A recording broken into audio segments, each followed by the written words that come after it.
All right. Hello. Welcome, everyone. I know there's quite a few in the chat. Hello. Welcome, everyone. Hey, guys. I know there's quite a few in the chat here, so I'm not going to go through and say hello to everyone, but I appreciate everybody coming along and joining us.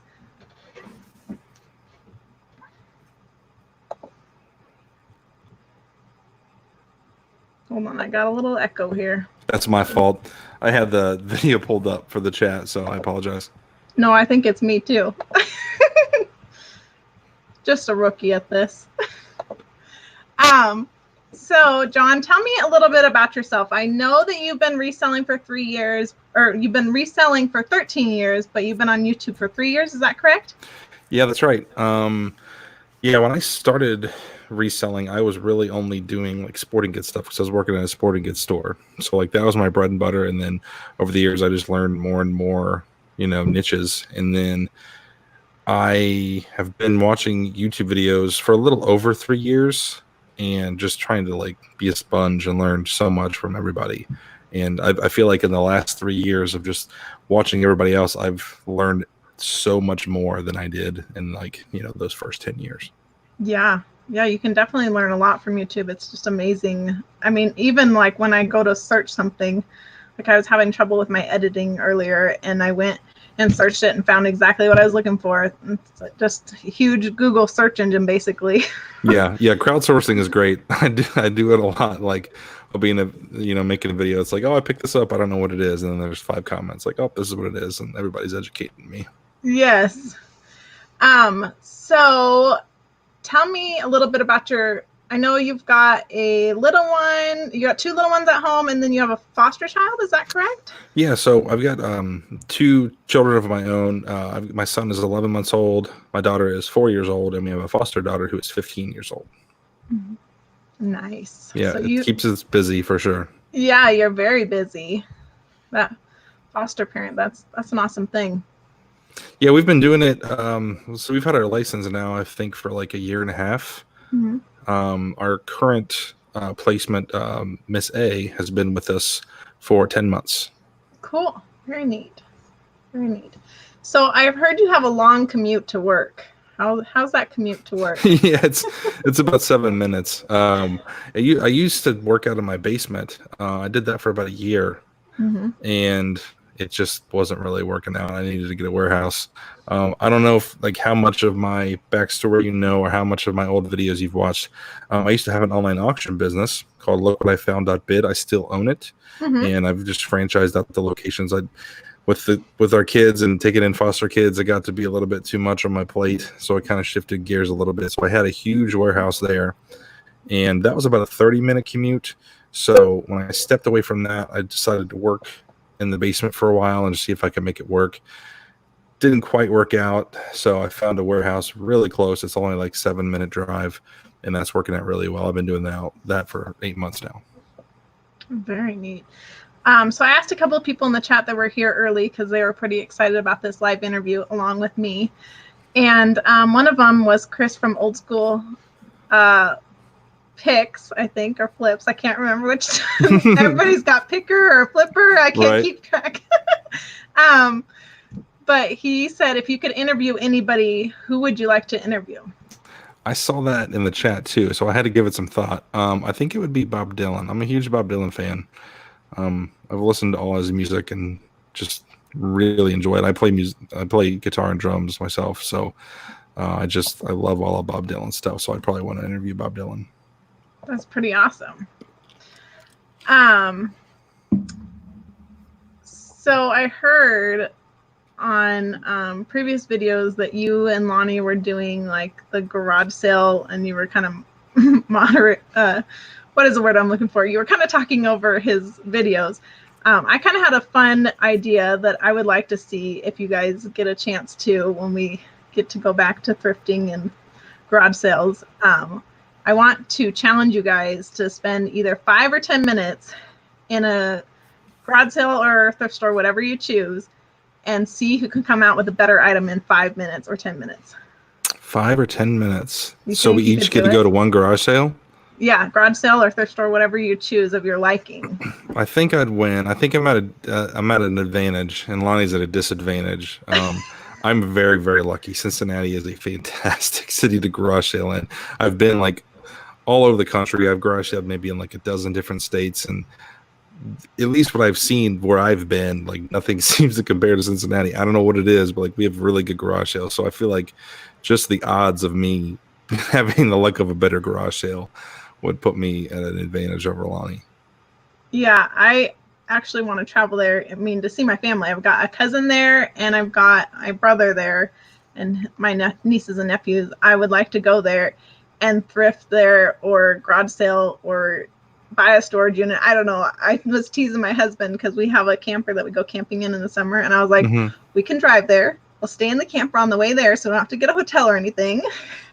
I'm like, and then we'll buy like a storage unit or something, and then we'll drive back with it all in the camper. And he's like, I think that sounds like a pretty good plan. I thought so too. Yeah. But he doesn't seem to be too on board with this, so I don't know. I might have to talk him into it. He doesn't have the reseller bug. He does a little bit, and actually a lot of my good finds are him that have found them. And I'm like, why are you not more into this? Like every time you go with me, you find something good, and then I like sell it for a bunch. And he's like, you sold that for how much? He's like, we should have kept that. And I'm like, no, that's what I'm in it for to resell. Yep.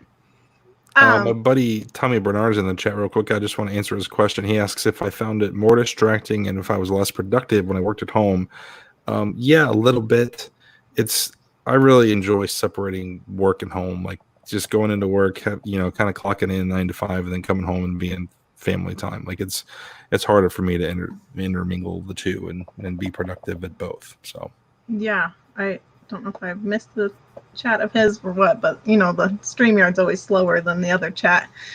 So which way do you like to source? Garage sales, by far my favorite. Like I just love being in the car or driving around, and like it's just every one of them is such a mystery. Like you have no idea what you're gonna find, and you get to meet new people. And yeah, I've been garage selling for, gosh, how old am I? 35, so like 16 years, and like I just still absolutely love it. Yeah, Carolina Hustler saying that he would be fighting you for some golf clubs at a local Oh yeah, I love finding golf clubs. And then Kat, the nurse flipper, said, I know you said on the latest podcast your ideal week would be 40 hours. Do you maintain it most weeks? Yeah, well, before all this pandemic stuff started, I was doing pretty good at that. Just working Monday to Friday, like 9 to 5, and then not doing like any kind of work on the nights or the weekends. During garage sale season is a little different. Obviously, Saturday mornings I'm going to be garage selling, but yeah, I was doing real good at just getting into the warehouse and busting out all the work and just being as productive as I possibly could in that window, and then forgetting about it when I came home. Yeah. So I know I mentioned Lonnie again, but you guys are pretty close and share a lot, and so I watch a lot of both of you. But do you have a guy that you buy from? I don't have a guy like Lonnie's guy.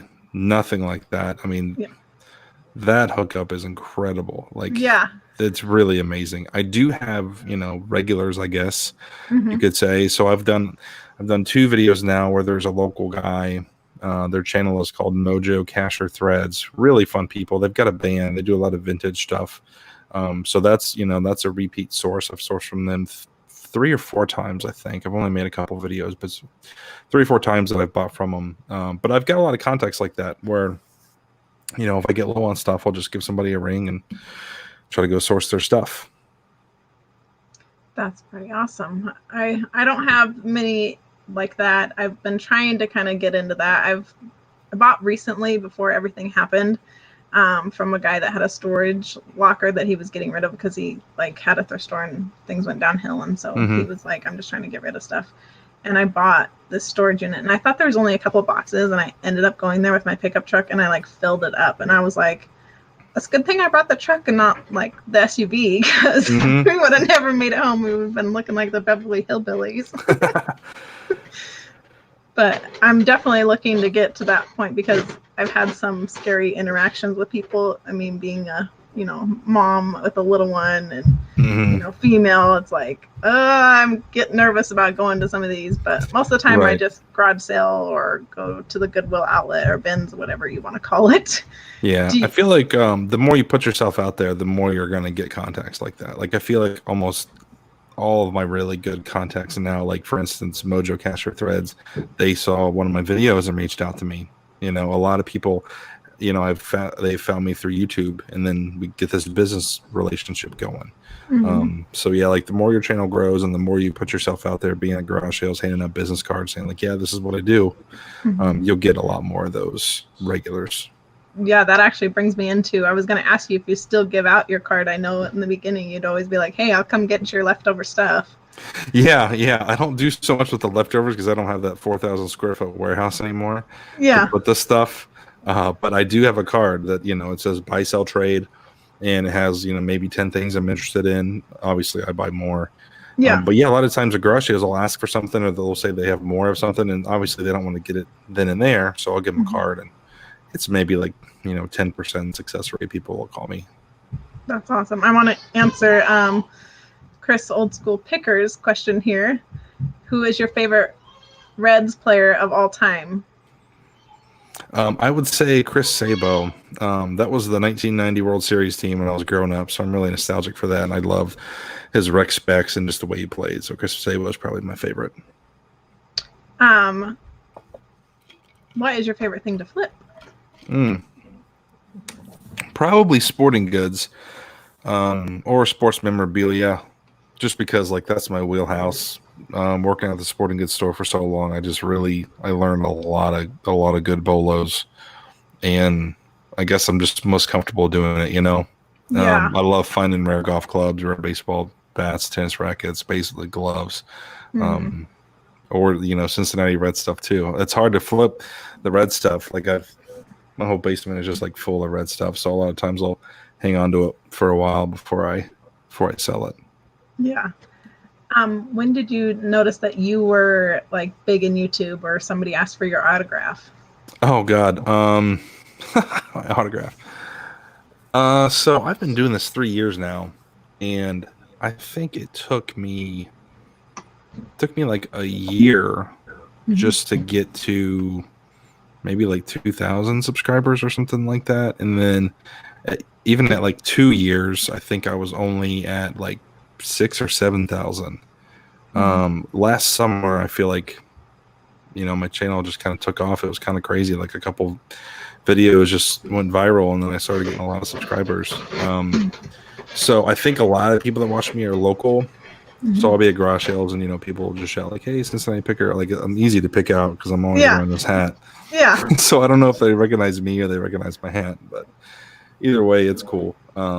So maybe last summer sometime I kind of was like, "Oh, this is it's weird when the worlds intermingle, because YouTube is so virtual, and like you're just chatting with people, and then somebody in the real life is like, "Oh, I watch your videos," and that's always fun. Yeah. I saw a question here. I believe it was, what is your least favorite item to flip? Anything bulky, hard to list, hard to ship. I do have an antique booth, and that's where like some of my bulky stuff is going to go, because occasionally I'll find a really nice piece of furniture that's not that big, but is worth some good money, or like some artwork. That kind of stuff is not fun to ship. So that's really why I did the booth. Nikki T here. She's Rev Resale's wife. What is your unicorn item that you have found in don't find them very often, or? We had this question on the podcast, sort of like a holy grail item. I've never found it, but there's an Easton Z2K bat. Very rare bat. It used to sell for around $1,000. I think now it's more like maybe $400 or $500 or something like that. I've still never found one. It was made in the 90s. It's not super rare, but the older it gets, the higher likelihood it is of people just throwing that stuff out. So it's hard. That kind of takes me into my question of, in 10 years, what do you think will still be selling that's selling now? That is a good question. Probably video games. I feel like one of the biggest drivers with what people buy is nostalgia. So obviously right now, Nintendo, Super Nintendo, like those types of video games are huge because people that are age, with their kids, now they're older, they have money to spend on that stuff. So, 10 years from now, maybe a couple more generations of video games, PS3 or Xbox 360, maybe those will jump back up in value. But yeah, I think video games and toys probably too, for almost forever will keep their value pretty well. Flip Finds Fun asked, what's your favorite show to binge watch? Right now we're binge watching a show called The Outsider on HBO. It's a Stephen King novel. Jason Bateman's in it, and it's pretty good. I think we're only like halfway through it, but enjoying it so far. I think I know the answer to this question from South Carolina Flipped Treasures for you, but go ahead. Do we collect anything? Yeah, I collect the red stuff. Yeah. You guys have probably seen my basement once or twice, but I've got old stadium seats and bobbleheads and jerseys and all kinds of red stuff. And I show my wall in my warehouse a lot. There's just red stuff everywhere. How about you? What do you collect, Aaron?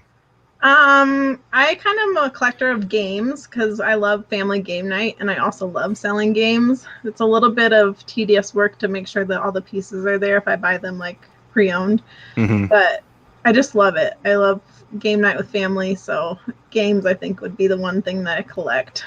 What's your favorite board game? My favorite board game is probably The Game of Life. Oh, that's a good one. I haven't played that in a long time. Yeah. Not everybody wants to always play it with me because I don't think like playing against me, but it's a fun one that I like to play. And yeah? Are you good? You always win? Yeah, and then kind of behind my name, how I got the nickname Queen. Some people probably already heard this, but my family and I used to play Yahtzee, and I got like 5 Yahtzees in one game. And so they were like, she's the Yahtzee Queen. Yeah. And then from there, it kind of just changed into Queen. And then when I started my reselling, me and my husband were talking about names, and he was like, what about like best offer, best price? And I was like, I like that. And then when I got on YouTube and started making my eBay like name, that they don't already generate for you, I was like, I like best offer Queen because I love sending out best offers. Yeah. So that used to not even be a thing. That's fairly recent. I think in the last year or two, you've been able to send offers to buyers, to watchers, which is pretty cool. Yeah, I haven't been selling for that long, but I've been on eBay since 2000, and I think it's 13 that I've been on eBay. Oh, wow. Yeah, so I was purchasing on eBay way before I was selling on eBay. I see here from Flip Finds again. He says, who inspired you to start reselling? My dad. Definitely my dad. He has always been a hustler. Like, he's got the hustle gene. I can remember being a kid growing up in the early 90s, and my dad and I would collect the baseball cards, and he would fund our collection and us getting baseball cards by buying and flipping baseball cards. So he would go to I remember he'd go to Sam's Club. I don't know what it is about Sam's Club, but I think they were getting like certain wax packs and boxes that like nobody else could get. So we'd buy them for like $50 a box and then take them to the local baseball card shop and sell them for like $100. Like, I guess they couldn't get them from the distributor. And my dad had a Michael Jordan rookie card that he sold. The year he sold it was probably, I want to say around like 1988, maybe 1989, something like that. And he got like $1,000 or $2,000 for it, some kind of crazy price, and he used that money to put a down payment on our house. That's cool. Yeah, it's pretty wild. My mom, she used to go to the thrift store a lot when I was younger because we didn't really have money to go to JCPenney's or Macy's to get clothes for school. And I always told her, I'll never step foot in a thrift store. And now she just laughs at me. She's like, that's all you do now. Yeah. I feel like if you resell long enough, like it really does ruin you for like the new stores. Like, I'll go shopping with my wife and she's like, I'll pick out a shirt. I'm like, it's $40. Like, if there's no way I'm paying $40 for a polo shirt. Like I'd say 90% of my wardrobe is from garage sales. Ford Pinto Flips here said, question, John, if you got a valuable Reds baseball card, would you sell it or keep it? Oh gosh. I might keep it for a while. I'm trying to learn that like I just can't keep everything forever. I mean, it's at one point my basement was just so over flooded with red stuff that I had to like kind of thin the collection a little bit. So kind of what I do now, sometimes if I really enjoy something, I'll keep it maybe for a year or 2 years, and then it's like, okay, you know, time to move on, let somebody else enjoy it, and then use that money to get something else I want. This question here is a uniquely me question. With the current situation in the world, how do you think reselling will change when we are free to source again? Hey Tracy, how you doing? That is a really good question. Gosh, so as far as like garage sales, I do think there will be garage sales again once things open back up. Obviously, each state is going to open up at a different time. Ohio, our stay-at-home order ends in like a week. May 1st, our stay-at-home order is done. So we started before a lot of states, so it's been like 6 weeks, I think, that we've been in quarantine. So I think a lot of people are going to stir crazy. This is the time for spring cleaning. So I do think there's going to be garage sales. So if there's garage sales to go to, I'm going to go. I'll take preventative measures. So yeah, I would expect there to be a garage sale season. It might be, you know, half of what's normally there. I think there's still going to be a lot of people that don't want to have garage sales that maybe normally would. So it might not be 100% of what it normally is. But I think thrift stores are opening up like too. I saw it in Arizona. They're opening up like 21 Goodwills. So I think the sourcing opportunities will be there. I think it'll just be a lot different. You know, a lot of stores are going to be limiting how many people are in there at once. So you might not be able to go to the bins and line up next to everybody and, you know, bump elbows and get that good spot. Like, I don't think that's going to happen. I think a lot of people are going to be pretty protective, and same with the businesses too. Just keeping everybody 6 feet apart. Yeah. So you guys have a bins there? We do. We have one, well, a couple. We've got one in Dayton, Ohio, which is like 45 minutes north of me. And that one's really, really good. It's like huge. I've been there maybe 5 or 10 times over the years, and I've done pretty well. And then there's one in Cincinnati that opened up maybe 2 or 3 years ago. It's horrible. I mean, it's really small. I'd say it's 2,000 square feet. It's tiny. Like it seems like they just didn't think it through very well when they were doing this. I mean, there's maybe 50 bins in the whole thing, and there should be 500 if they're doing it right. So I don't waste my time with that one too much. Yeah. Before I ask or have you answer this question, what made you get a antique mall, and has it affected you during this time? Yeah. So my antique mall did close.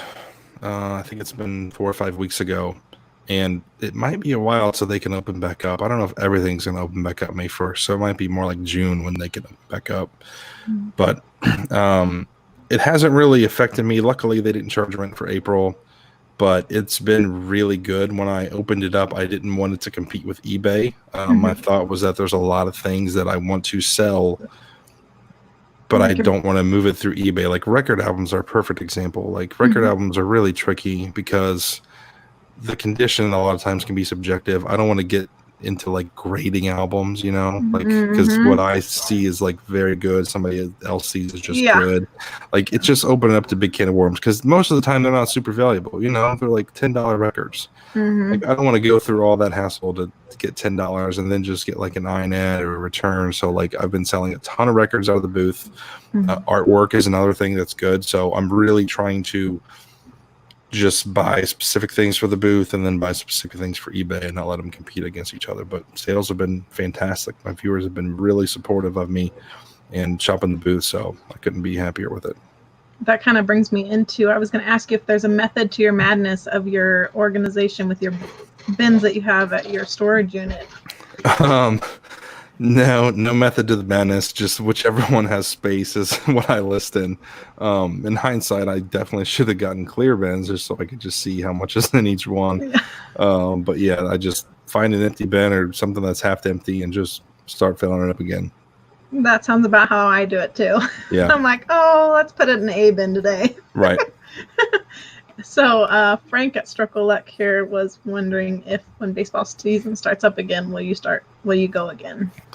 If they allow fans to go, yeah, but I don't think there's any chance of that happening. If baseball does start back up, I think it'll absolutely be without fans because I mean, states are just barely letting businesses reopen back up. Like the last thing I think they're going to let people do is go to a concert or a baseball game and let 50,000 people all in one place. I think you're just asking for trouble. So if by chance they did let fans go, I still don't even know if I would do it. It'd be really hard. Yeah. So I don't know. I'll be happy if they get games going again, but I don't think they're going to let fans go. Yeah, I kind of heard that they were going to put the players in the stands to kind of keep them apart and do games, which I think would be awesome because it's better than nothing. Right. But I think also a lot of people are going to still be leery once everything has gone back to normal. Right. Yeah, absolutely. So with the antique booth, when did you start that? This year, January, I moved in. Nice.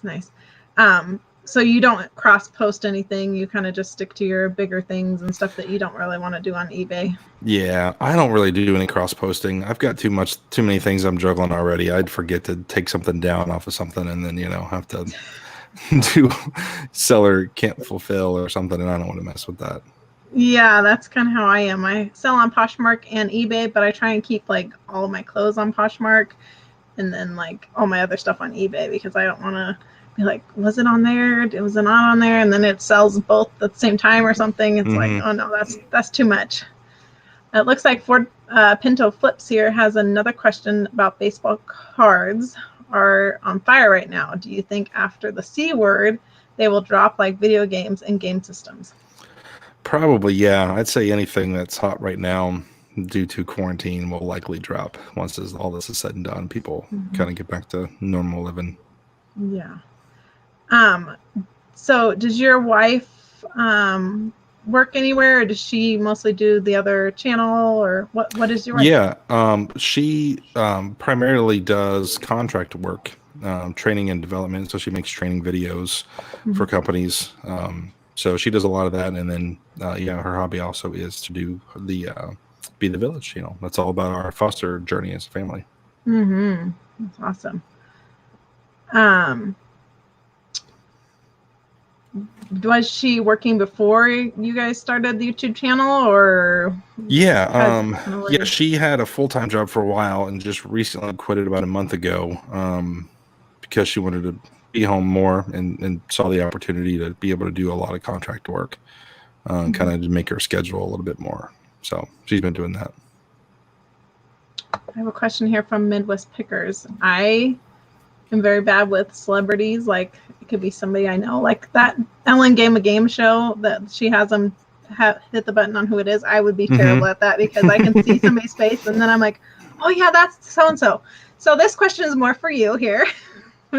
Would John rather have dinner with Pete Rose or Johnny, is it Bench? Yeah, Johnny Bench. Yeah, that is a really good question. Probably Johnny Bench. I feel like he'd have better stories just because the catcher gets the most action in all the games. I mean, they're there for, literally every pitch. And even though the starting pitcher's there for a lot, like he's only there once every 5 games. So I feel like Johnny Bench would probably have some of the best stories of just plays that he was a part of and guys he ran into and stuff like that. So probably Johnny Bench. So you and Lonnie went on the Tennessee highway garage sales. Did you guys already miss that this year, or is it something that's happening later in the year? So there's 2 of them. Last year we did both of them. This year we're only going to do 1. So we've done the Highway 70 sale 2 years in a row. That's in like Jackson, Tennessee, and it's okay. It's not great. The first year we did it, we did pretty good. The second year, it was all the same sellers with all the same stuff, and it was really disappointing. So after that, we swore it off. We're like, we're not coming back here. And then we did the Route 127 sale in August. And I'm trying to remember what part of Tennessee that was now. Gosh, I can't think of the city. But we went, maybe 30, 40 miles out of where we were staying, and we just did really, really well. There was probably 50 times more sales, which I was kind of expecting. The Route 127 sale goes from Michigan to Alabama, and it goes right through Cincinnati. So I've done it a number of years. I knew kind of what to expect. Yeah. But yeah, Tennessee is kind of halfway for Lonnie and I. So it's the first weekend of August. If they're still doing it, I'd say we'll probably try to make it down there. It's a lot of fun. That's awesome. I'm looking forward to that video. I want to go and thrift in different states. So is that kind of a plan you'd like to do too, or? Did you say 50 states? Yeah. Yeah, that would be fun. Yeah, I'd love to do that. I'd love to get some kind of RV or something and just thrift across the country, garage sale across the country. Yes. And then Flip Finds Fun here wants to know if you have any good advice for a new reseller or YouTuber. Yeah, probably different advice for a new reseller. I would say just start small. It seems like the standard advice is kind of start selling stuff around your house, and I think that's good advice. Definitely don't bite off more than you can chew. Don't buy a big pallet of stuff for a bunch of money. Don't invest thousands in something. Like, just start small and grow, and just watch a lot of different YouTubers, and just be a sponge for everything. I feel like Matt over at Part-Time Pickers, I see him in the chat. He is like the blueprint of what a new reseller should be, because I don't think he's been reselling a whole lot, for very long, just like a year or two. Yeah. But that guy is a prodigy. He absolutely is. It's amazing to see what he's doing. So I feel like he is like number one at the top of the list for anybody that wants to learn reselling. Go watch Matt at Part-Time Pickers and just binge all of his videos, and you will learn so much. Yes, definitely. I agree with that. The things that he goes to estate sales and picks up, it's like, I wouldn't even think to look at that section. Yeah. Or, it's like, no way. I have a friend that just recently started in reselling. I sent her one of his videos, and she was like, no, what? We should be looking at those? Like, are you serious? Yeah. Yep.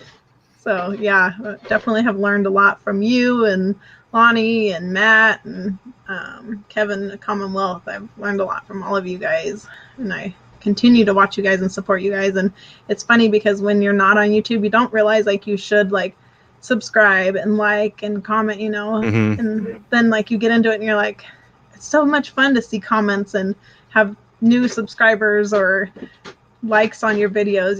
It's like we work so hard to get those. Right. Yeah, absolutely. The second part of that question was advice for a new YouTuber. I would say just be yourself, let your personality shine through, find out what's unique about you. Like when I started my channel, I was, sharing what I knew about sporting goods, making videos about baseball bats and tennis rackets and gloves and like all this stuff. Because that's, I think, what will help people connect. Like that's really what's great about this community is there's so many different YouTubers that know different niches. So, you learn all these different niches from everybody, and you sort of kind of got like a phone a friend anytime you got a question or you need to learn something. So, yeah, just have fun with it. And yeah, I think you'll do good. Yeah. Old school picker Chris here has a question. Do you ever get shed envy? Oh, that's a good question. No, I don't get shed envy. I like my warehouse space pretty good. I will tell you though, when Lonnie and I were in Tennessee, we went to this one garage sale. This lady was having it in her shed, and it was a pretty big shed. I mean, it was like almost 2,000 square feet. The thing was massive. You mean somebody has a bigger shed than Lonnie? Yeah, somebody's got a bigger shed than Lonnie. Oh my gosh, his eyes were like popping out of his head. He was like a kid in the candy store. Like he forgot all about the product she was selling. He was just like, wow, like how much did this cost you? Like just going on and on and on, and did not shut up about that shed for the rest of the day. Like, man, that was such a nice shed. It was pretty funny. And Kevin, the Tennessee picker, can attest to that. I don't know if he's in the chat, but he was there with us that day. Oh man, that's funny. Thank you, old school picker. Crossville, Tennessee. That's where we were for the Route 127 sale. It's Crossville. Yes. So if you could go back, would you not do YouTube or reselling? Would you do something different or? do you love what you do? I love what I do. I did reselling part-time for, I guess, about 10 years. And I've been doing it full-time now for 6 years. And I don't know that I could ever do anything else. It's just so much fun. And YouTube too, I've really enjoyed doing it. I feel like starting a YouTube channel is just sort of like, you know, jumping into the deep end, not knowing what to expect. Like it's uncharted territory. You just put yourself out there and see what happens. But I really love this community, and not only have I learned so much, but I've made a lot of really great friends, and it has done wonders for my reselling business. Like I've just made so many connections, and beyond my wildest dreams, for sure. I really love YouTube and love making videos. It's a lot of fun. What channels do you have? I know you have your Cincinnati picker, and then you've got that one. This guy really looks like you on that Guys Without Jobs podcast. Is that also you? Yeah, that's me. So we started that like 2 months ago. And the reason we did it is because like Lonnie and I are talking like pretty much all day off and on through, you know, Messenger. And it's like, you know, if we could kind of share these conversations a little bit, you know, stuff that we don't always show on our channels, like we thought it'd be kind of fun. So now we don't always tell each other things through the Messenger. Like we'll save it for the podcast if we've got a good story or something, because we want that reaction from the other person right off the bat. So yeah, we've been doing Guys Without Jobs, and it's a lot of fun. I really like doing that with them. Yeah, your guys' new little game show you've been doing, I like that. That's a lot of fun. Yeah, that's something I thought of with the quarantine, because you know, as soon as like the whole country went in quarantine, it's like, you know, we should probably try to do something fun, you know, entertain people, entertain ourselves. Everybody's bored out of their minds, so I thought we'd start doing that. I don't know if I'll be able to still start doing it once things kind of go back to normal and, you know, every day to day, but for the time being anyways, we're still doing it. I think we're definitely doing it tomorrow night, 9 o'clock Eastern, and we might have one more Wednesday to do before our quarantine's over, so we'll see. That's awesome. Trash to Cash has a question here. He wants to know when you felt like your YouTube channel started taking off, and I kind of asked that to you earlier. But then when did you decide you're producing good content? What did you do besides producing great content to get where you are today? I'm assuming you mean like to get where my YouTube channel is. Yeah. I feel like last year, I was, you know, I've always been friends with Lonnie. I've been friends with Steve and Steph, Resale Killers, and you guys know their channel has like exploded. So I got really good advice from Steve and Steph and from Lonnie about just like kind of tweaking my titles a little bit, tweaking my thumbnails, just kind of thinking about YouTube a little bit differently, I guess. You know what I mean? Of like, you know, how do I get people to watch the videos, like just to get them to click on it? The content didn't really change, so I guess, I don't know. Sometimes it gets a little bit clickbaity, but you know, it's kind of the point sometimes to make somebody click on a video. So yeah, I think, but I still think like the most important thing that like helps the YouTube channel grow is just letting your personality shine through, because ask anyone what YouTube channels they like to watch. They'll tell you what they like to watch, and why they like to watch it is because they like those people. Like the first channel I watched was Pete the Craigslist Hunter, and I just loved watching Pete, like what he was doing in his warehouse, like his personality, just because he's so interesting. And you have to make that connection with the viewer. So don't try to be something you're not. Just let your personality shine through, be transparent, and I think that's probably the best thing to help your channel grow. Yeah, when I first started out, I was like just showing like my boxes I was buying or whatever. I wasn't getting in front of the camera. I was so nervous. And I've definitely stepped out of my shell a lot being on YouTube, with reaching out like to you and saying, hey, would you come on and do a live with me? And like, it takes a lot of courage to do that when you're kind of an introvert and don't like speaking in public kind of deal, you know? Yeah, you're kind of like forcing yourself to work through it. And you'll just continually get better and more confident too. Like the more you do it, the more comfortable you'll be. Yeah, I think I seen a question earlier that was saying, how are you so calm and like cool all the time? You just don't ever seem like there's a care in the world. Oh, trust me, I still get nervous. Like I still get nervous going live on shows, and I get nervous videoing in the warehouse because like I'll fumble my words, and it's like, oh shoot, no, like that's not what I meant to say. So Yeah. no, I still get nervous for sure. I think the longer you do it, the more comfortable you get. But for me, those nerves have never fully gone away. Yes. Jimmy here at Old School Flips, he wants to know what your plans are to continue and grow as an entrepreneur.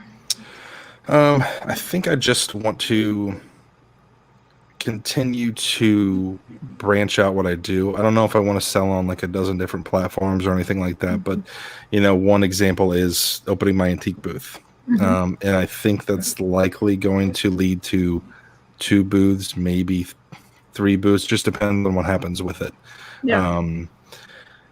And yeah, I love eBay. And I did Amazon last year for a whole year, and it's just not my thing. It wasn't my thing. I made some good money on it, but I really didn't like it. So I think I'm just going to stick with eBay and, continue to try to increase my average sale price, just be buying better stuff. And, because the goal is to make more but work less. So, Yeah. Maybe ship out 6 or 7 things a day instead of 20, but then make the same money. So we'll see if I can get there. So you only sell on eBay, that's all? Online, yeah. Yep, I only do eBay. Yeah. And then Midwest Bargains here said, who was the one that inspired you and convinced you to start your YouTube channel? Pete, the Craigslist hunter, definitely inspired me. I didn't talk to him then, so he didn't convince me to start it. I just kind of convinced myself. But yeah, like just watching his videos, I'm like, these are awesome. I'm like, I've got a couple nuggets I can, share with people and stuff. I feel like that's like the number one reason that resellers don't start a YouTube channel, because they're like, oh, I don't know as much as that person, or I don't know as much as that person. Like, that's not the point. Like, you do know something, at least one thing that other people don't know and that you can share. And that's kind of what the point is. Yeah, I don't know if Dave from Tesla Pickers is in the chat, but his recent video of I sell things on eBay that I know nothing about. Right. I think that's like most of us. I seen that and I was like, yes. Yeah, that is great. Most of the stuff I sell, I don't know that much about. I know enough to list it and sell it, but I don't know that much about it. Yes, and then it looks like Kevin here from Commonwealth Flipper says he has 3 booths. It's like having kids. After you have one, you just doesn't matter. It's all the same. All Kevin's kids are the same. Yeah. Yeah. I can definitely see that antique booths are just a gateway drug for more antique booths. Do your kids help you out with your reselling? No, not at all. My foster daughter couldn't care less about that. She has no interest. I've tried to see oh, hey, you want to do this? Nope, no interest. Maybe my daughter and son will when they get old enough. But yeah, I'm not going to force them into it. What I'll probably do is once they can ride along for garage sale, I'll bribe them with donuts and, just make it such a fun, amazing experience. Oh, I got candy and donuts and I got to do all this. Like, yeah, got to go garage sale with that. How long did it take you to do that video about garage sales when you were teaching the little one? Way too long. Oh my God. Jeez, oh Pete, like just getting them to cooperate because I was telling my daughter, I was like, yeah, you're going to have the garage sale and we'll do this. And she wasn't having it. She's like, nope, I don't want to sell this. I'm like, Darcy, it's pretend. We're pretending. Yeah. She just could not grasp that concept. I had to comment on that video because I was like, I've been to a garage sale like that where they didn't want to sell anything. I'm like, wait a minute, I think I've been to this yard sale. What do you call them, garage sales or yard sales, or is it like somebody that has a sale in their garage, it's a garage sale, and somebody that has a sale in their yard, it's a yard sale, or do you just call them garage sales? I just call them garage sales. I think here in Cincinnati, people will call them both. There's advertisements for yard sales and garage sales. We don't say tag sale. For people say tag sale, other parts of the country, we don't use that term here. Or estate sales is the other thing that we use. Yeah, I've never heard tag sale, so that's a new one. Never heard that one. No. I think from what I've heard is it's kind of like an estate sale. Okay. Or called tag sales. Yeah, I've never heard that one. I have a question for everybody in the chat, which I asked this on one of my videos, but nobody really answered it. Is it flip-flops or is it sandals? For me? Yes, what, and I also asked everybody in the chat. Sandals. Sandals? Yeah. No matter if they're women's, men's. Yep, sandals. Still sandals. Still Yeah. sandals. What about you? You're out in Colorado, right? Yes. I was born and raised in Seattle, Washington, though. So I don't know if it's from being from Seattle, but I call them flip-flops. Flip-flops. Even if they're not.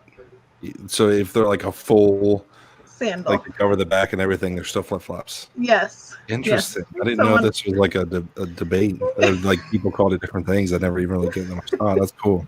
Yes. Yes. I know another question earlier was, is it dinner or supper? Dinner.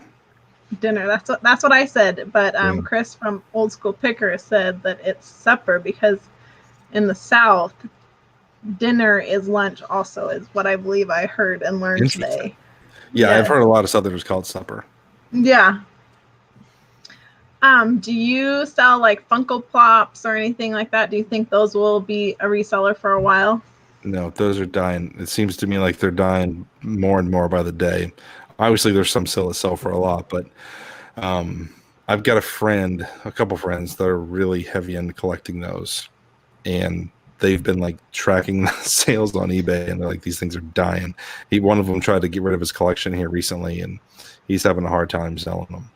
And I think it's really sad because from what I understand, there's a this app that acts as a price guide, but I've heard that Funko bought the app and they have not updated the prices on these things, because I was just recently looking at a collection to buy, and this guy sends me this price guide, and it's like, oh, this one's $30, and then I look at eBay solds and it's like 17. I'm like, just the prices are not accurate. So I think a lot of these collectors might be fooled in believing they're worth more than they really are.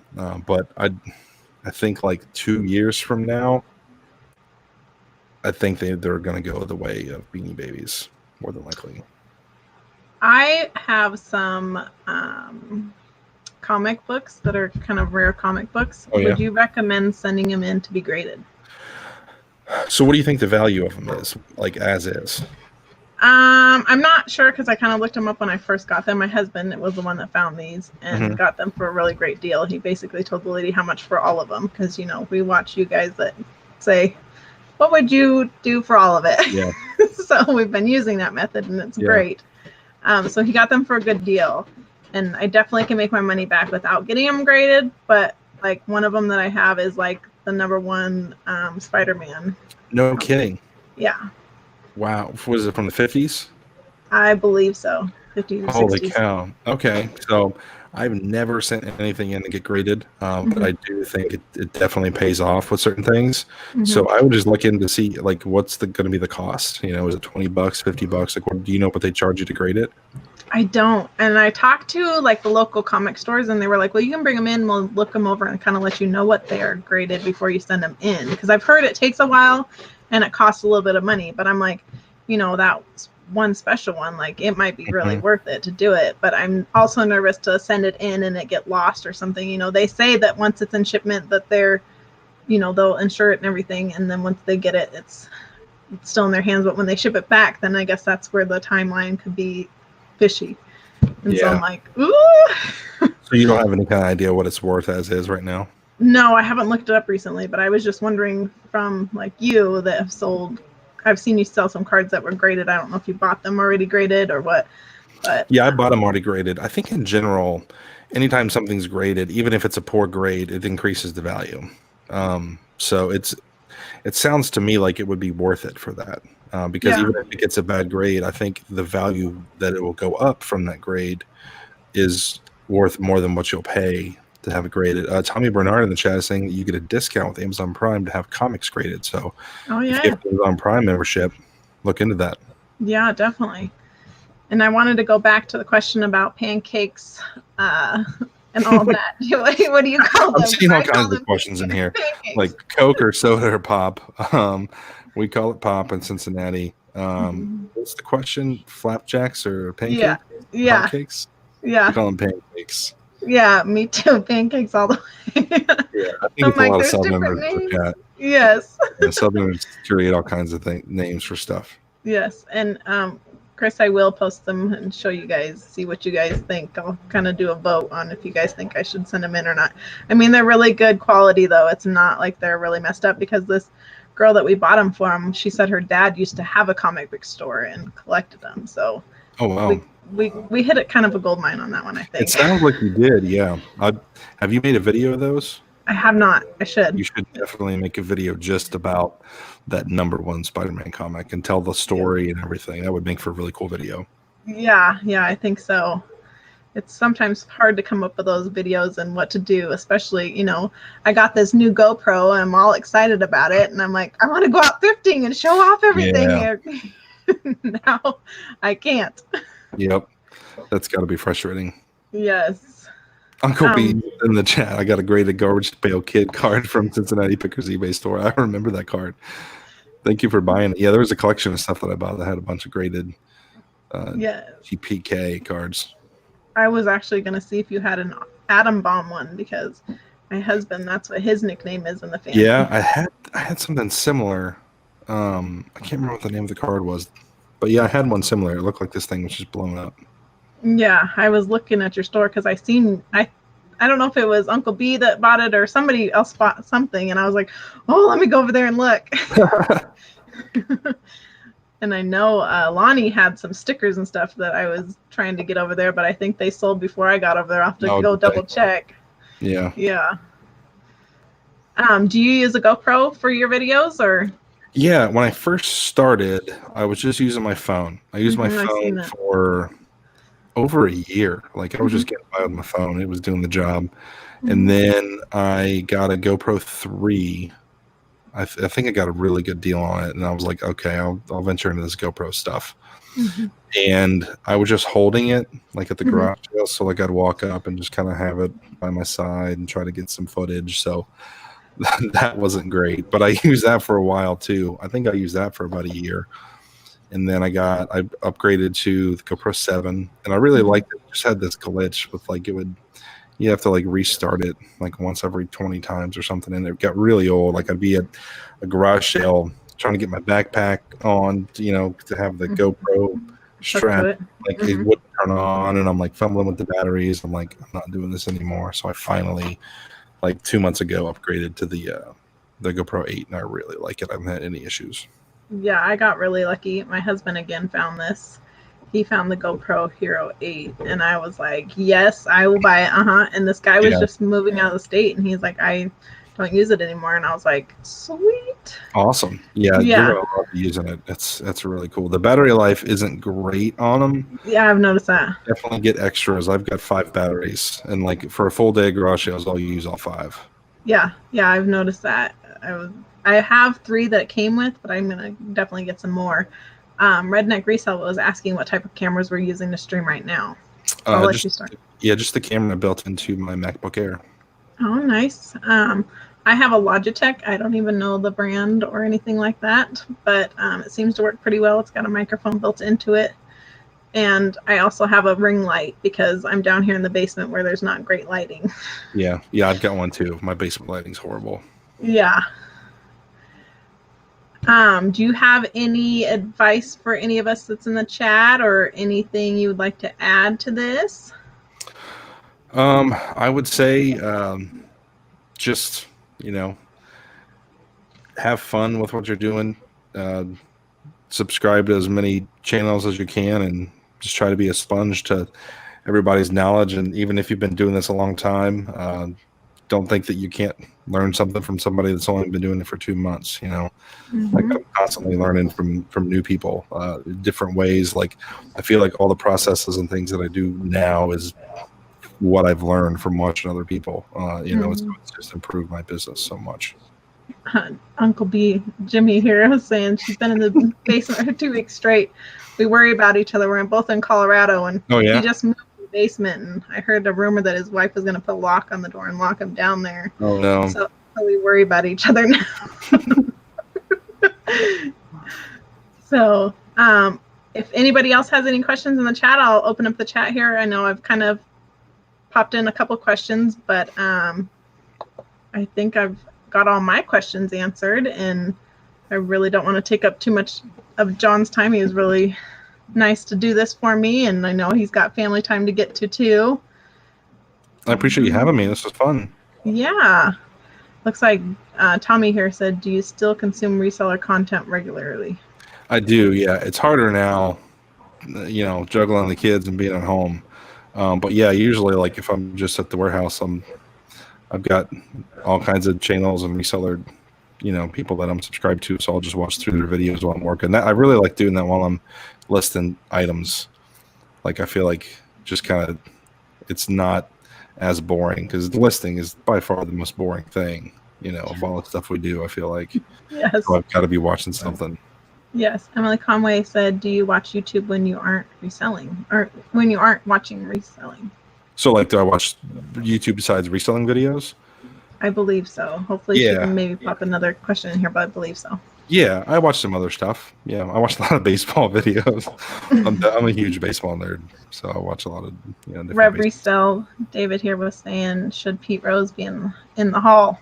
Of course he should. Absolutely. I feel like, there's obviously a lot of people that have done a lot of horrible things, gambling or whatever. And, a lot of times you just got to separate what they did on the field with what they did off the field. And Pete's a prime example of that. Yes. Looks like Nick was asking, did you write the music into your intro? No, actually, I'm sure you guys know Josh over the Harry Tornado channel. He actually made my intro. And he found some kind of non-copyright music clip, and that's what that is that he added in. But yeah, it was really cool. I guess Emily Conway was just saying, what other stuff are you into besides reselling? Definitely music. I love going to concerts. I love playing music. Baseball, going to baseball games, sports. Outdoor stuff like hiking, all kinds of fun stuff like that. Uniquely Me was saying, do you game or do you have a Twitch account? I've not played a video game in probably close to 10 years. And no, I don't have a Twitch account. Rev Resell says Pete was one of the best on the field. Yep. It's one of the greats. Yes. It looks like we don't have any more coming in here that I see of. I know the chat's always a little bit slower on StreamYard, but I don't see anything as of right now. So I'm going to end it here, and I appreciate you coming over to do a live. I had a lot of fun with this, and I hope everybody in the chat did too. And we will sign out if you're good with that. Absolutely. Thank you for having me, Erin. This is fun. You're welcome. Thank you. Bye everyone. Bye. Thanks for watching.